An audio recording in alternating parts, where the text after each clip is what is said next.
오늘은 47쪽이죠. 47쪽 시작합니다. 이제 여기 이 이야기는 뭐냐면은 웅곡선사가 요범 선생한테 일러주는 이 대목에서 계속 진행이 되고 있습니다. 그러니까 요범 선생은 좀 이제 편협하다는 얘기가 자기밖에는 별 관심이 없어요. 크게 악을 짓지도 않지만 선하지도 않고 그냥 자기 취향대로 그냥 사는 분이에요.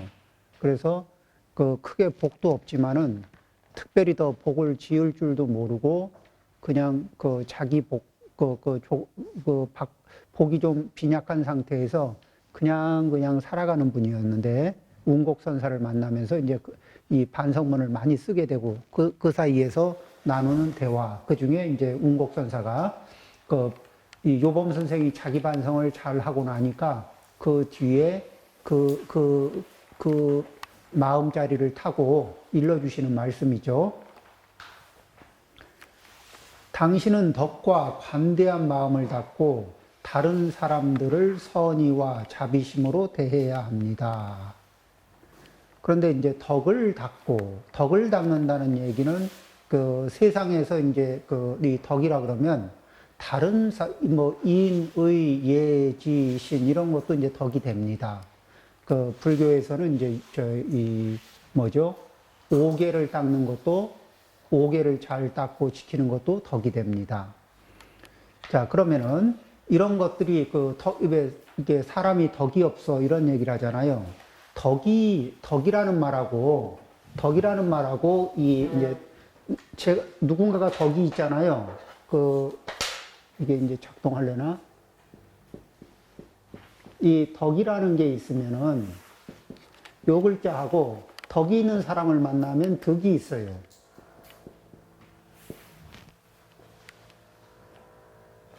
이 덕이 있는 사람을 만나면 이 만난 사람들이 덕이 있거든. 그리고 이 얻은 게 있는 사람들은 이 덕이 있는 사람을 이 존경하게 돼 있다고. 저절로 존경심이 나요. 그 중에서 이 덕이 있는 사람은, 그러니까 이 덕을 보통 이 덕을 베푸는데, 그런데 불교에서 덕을 베푸는 가장 기본은 뭐냐 그러면은 삼종보시예요. 삼종보시, 제보시, 그 다음에 법보시, 그리고 무예보시. 이렇게 세 가지, 이렇게 구체적으로 보면은, 이런 보시가, 자, 이제 이런 보시를 할 줄 사람이 만나면은, 어떤 분들은 말 한마디 때문에, 개인이, 침체해 있던 개인이 일어나기도 하고, 집안이 일어나기도 하고, 국가가 일어나기도 해요. 그래서 법이라는 거는, 이 법보시의 위력은 어디까지 미칠 수 있는지, 가늠할 수가 없죠. 또, 이 제보시는 기본적으로 뭐냐면, 위급한 사람을 구해낼 수가 있어요. 그러니까, 꼭 제보시는 많아서가 아니라, 딱 필요할 때, 딱 필요한 만큼이 부족해서 난리가 나거든요. 우리가 국가적으로 말할 때, IMF를 맞을 때 한국이 돈이 엄청나게 수천억 달러가 부족해서 이 IMF 맞은 거 아니거든요. 불과 갚아야 하는 돈에서 수십억 달러 정도가 이게 빵꾸 났을 거예요. 그게 안 되고. 그러면서 이제 작은 돈이 막히면서 크게 사고가 터진 거죠. 그럴 때 이제 그런 것들이 있습니다.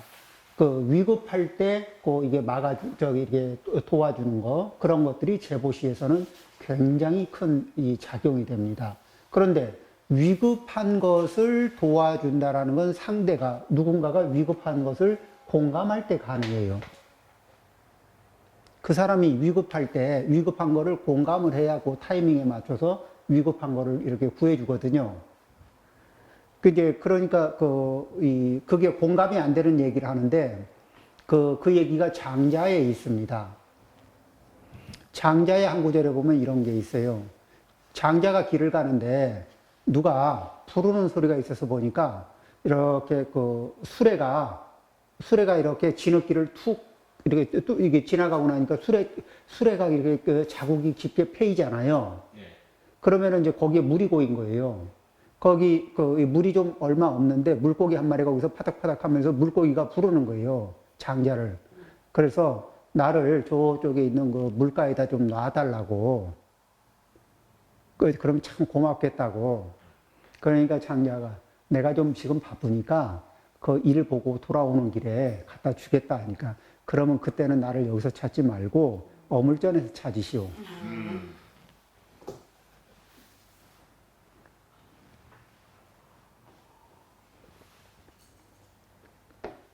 그러니까 이게 위급하다는 거는 때를 맞춰야 되는 거예요. 그렇죠. 이게 그 입장에서 상대 입장에서 공감하는 건데 우리는 이제 인생을 살면서 여러 가지 이게 이 어려운 일 중에 공감이 어려운 이유는 왜 이것도 아니 그걸 꼭 말로 해야 돼 하고 말하는 분도 공감은 어렵거든요. 왜 그러냐면은 자 이제 내가 느끼는 거는 내가 배고픈 거는 내가 현재 감각적으로 바로 느끼기 때문에 아무 사고를 거칠 필요가 없어요. 그냥 배가 고픈 거예요. 그렇죠? 그건 알 수 있어요. 그리고 그 배가 고픈 정도가 심하면은 신경까지 찌르르 울리면서 힘들거든. 그런데 다른 사람이 배고픈 걸 느끼려 그러면 일단 배고프다는 소리를 듣고 그 다음에 오늘 뭐를 먹었냐고 물어보고 언제 음식을 먹었냐고 물어봐야 되고 그러면은 음식을 먹은 지가 10시간도 넘었고 15시간도 넘었고 그 다음에 무슨 일을 했냐고 물어보니까 무슨 일을 했대요. 그러면은 경험적으로 그거를 이제 내가 음식을 못 먹은 지 15시간, 20시간이 됐을 때의 경험을 불러와야 되고 그 다음에 거기다가 무슨 일을 했을 때 체력 소모가 많이 이게 됐을 때 그것을 더하기 해야 되고 이거를 이게 상상의 영역에서 처리를 해야 돼요. 과거의 기억을 불러오고 상상의 영역들을 계속 가지고 와서 그것들을 융합을 해야 돼. 그것들을 융합을 잘해가지고 그거 융합된 내용을 자기 감각에다 불러와서 감각적으로 느껴봐야 되거든. 그러니까 이 과정이 공감을 하려면 과정이 굉장히 이 복잡한 과정이 들어가요. 그러니까 이타적으로 상대를 배려하는 마음에서 이 연습을 상대를 이렇게 공감하려고 하는 이 연습을 자주 하면은 이제 메커니즘이 발달돼서 쉽게 공감을 하거든요. 그런데 그 연습이 안 돼 있는 사람은 융합하기 위해서 필요한 자료들을 이렇게 모아가지고 그걸 하나로 이렇게 이 과정 자체가 안 돼요. 이 과정 자체가 이게 진행이 안 된다고. 그러니까 공감이 안 돼요.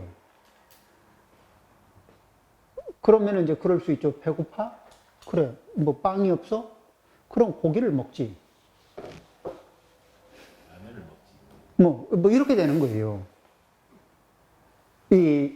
그래서 이제 이 문제가 이 덕을 쌓는 문제는 첫 번째는 뭐냐면은 이제 3종 보시를 기본적으로 몸에 익히고 그러면서도 특히 어떤 사람들을 이 위급한 상황에 놓인 사람들, 급한 상황에 놓인 사람들, 그런 사람들을 빨리 이렇게 알아차리는 거. 그 다음에 이 일시적인 갈증을 해결해, 이 술꾼이 술이 고파가지고 이 힘들어하는 거 있잖아요. 그거는 그 감각적으로는 급한 것 같지만 그런 거에다가 이렇게 그래 거기에 공감을 하면은 그분은 그 습관에서 이렇게 벗어날 기약이 없어요. 그래서 이제 동조를 해야 될 영역이 있고 동조하면 안 되는 영역이 또 있는 거예요. 그래서 지혜가 필요하거든. 그러죠? 예, 우리는 이제 이렇게 그 덕을 쌓는 문제는 그 사람이 그 사람의 그 순간의 욕구에 반응하는 게 아니라 그 사람의 인생에 반응하면서 덕을 쌓아야 돼요. 그 사람의 순간의 입맛이나 순간의 감각적 욕망에 반응하는 게 아니라는 거거든요. 이 보시를 하더라도. 자, 그래서 이제 그런 기준점들이 안정이 되면은 덕과, 그 다음에 관대한 마음인데, 관대한 마음을 닦는데 이게 왜 그러냐면, 내 마음의 평수에 따라서 나와 함께 할 수 있는 사람과 나와 대립할 수 있는 사람의 숫자가 나눠져요. 뭐냐면, 내 마음이 어느 정도 관대하냐는 내가 몇 명을 용납할 수 있느냐는 거거든요. 그리고 용납한다는 얘기는 다 마음에 들어서 용납하는 게 아니에요. 품에 안고 고쳐가면서 쓸 사람도 용납을 하거든요. 그런데 품 바깥으로 내놓은 사람하고는 대립하게 돼 있어요. 품 바깥에 내놓은 사람하고 완전히 다 대립하느냐 그러면은 무심한 사람도 있거든요. 자, 내가 이렇게 내 품을 가지고 있고, 내가 이렇게 내 마음의 품이 요만큼 있어요. 그럼 이 바깥에 있잖아요. 바깥에 있는 사람에게는 기본적으로 무관심합니다.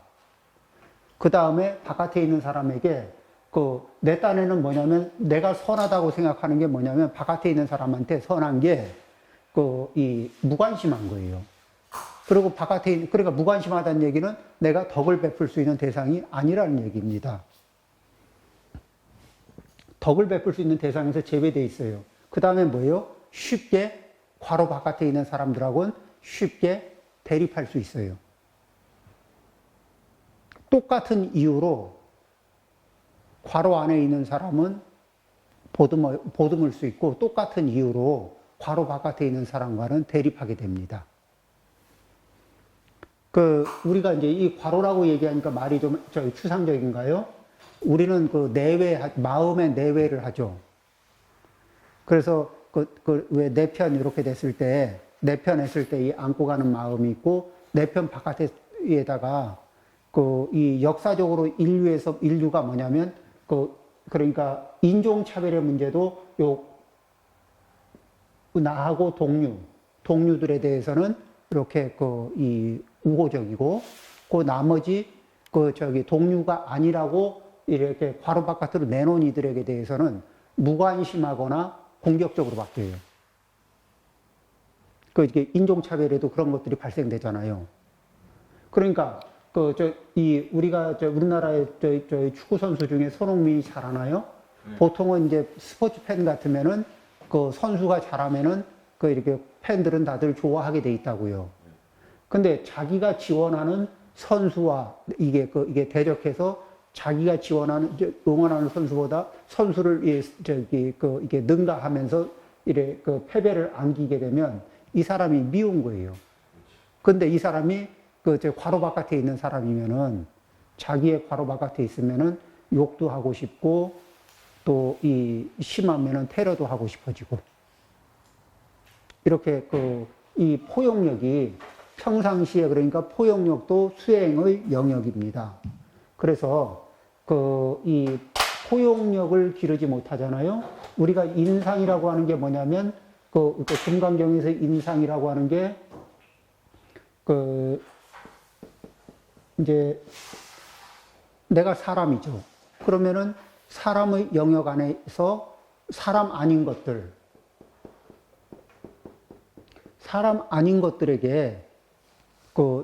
우리가 사람이 사람 아닌 것에게 대하는 태도가 얼마나 쿨하게 잔인한가.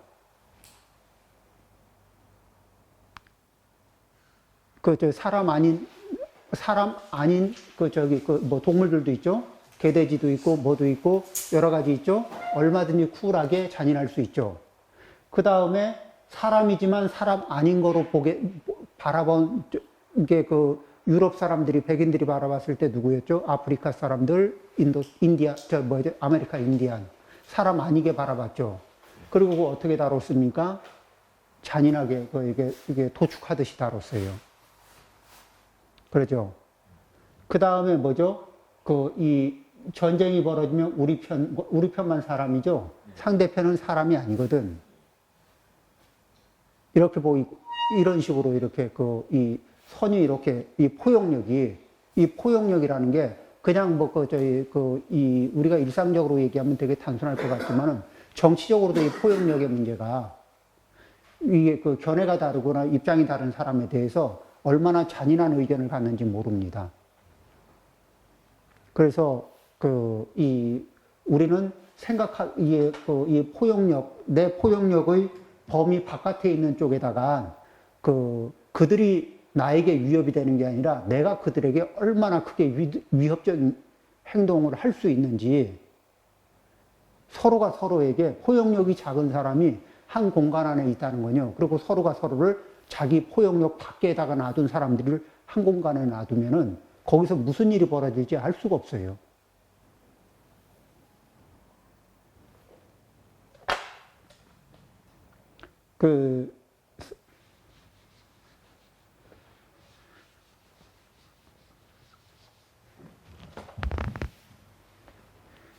그래서 이 포용력을 기르는 거는 이 복을 부르는 큰 중요한 일이기도 하고 또 하나는 뭐냐면은 이 세상의 그러니까 악한, 잔인한 그런 것들을 해제하는.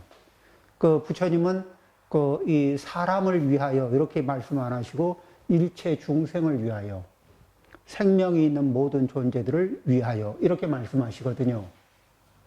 그것이 사람들이 볼 때 높은 차원의 존재이든 낮은 차원의 존재이든 가리지 않고.